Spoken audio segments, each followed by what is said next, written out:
ભારતમાં 15મી ઓગસ્ટે સ્વતંત્રતા દિવસ અને 26મી જાન્યુઆરીએ પ્રજાસત્તાક દિવસની ઉજવણી કરવામાં આવે છે। આ વાતની તો સૌ કોઈને ખબર છે, પરંતુ રાષ્ટ્રધ્વજને ક્યારે લહેરાવવામાં આવે છે, ક્યારે ફરકાવવામાં આવે છે, તેને લઈને વિગતવાર ચર્ચા કરીએ। નમસ્કાર, આપ જોઈ રહ્યા છો HD ન્યૂઝ અને હું છું આપની સાથે વલ્લરી વ્યાસ।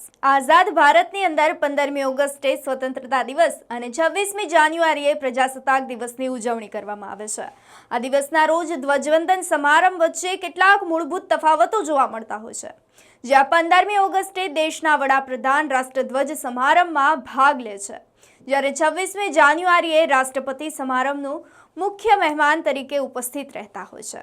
વધુમાં બંને દિવસમાં રાષ્ટ્રધ્વજ સમારંભના સ્થળ પર સંપૂર્ણપણે અલગ અલગ નક્કી કરવામાં આવતા હોય છે, કારણ કે ભારતીય ધ્વજ ફરકાવવો અને લહેરાવવો એ બંને અલગ અલગ પ્રસંગ હોય છે, જેમાં ધ્વજ ફરકાવવાની પ્રક્રિયા 15 ઓગસ્ટ સ્વતંત્રતા દિવસના રોજ કરવામાં આવે છે, જ્યારે 15મી ઓગસ્ટ 1947ના રોજ ભારતના બ્રિટિશ રાજનો ધ્વજ નીચે ઉતારવામાં આવ્યો હતો અને રાષ્ટ્રધ્વજ ફરકાવવામાં આવ્યો હતો।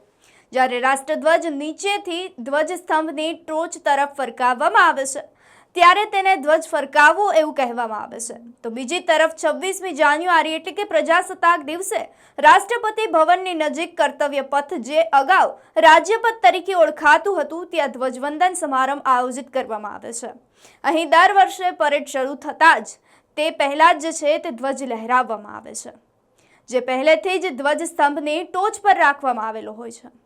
ઘણી જગ્યાએ ફૂલોની વર્ષા સુનિશ્ચિત કરવા માટે આ ધ્વજસ્તંભમાં ધ્વજ સાથે ફૂલોની પાંખડીઓને પણ બાંધવામાં આવતી હોય છે।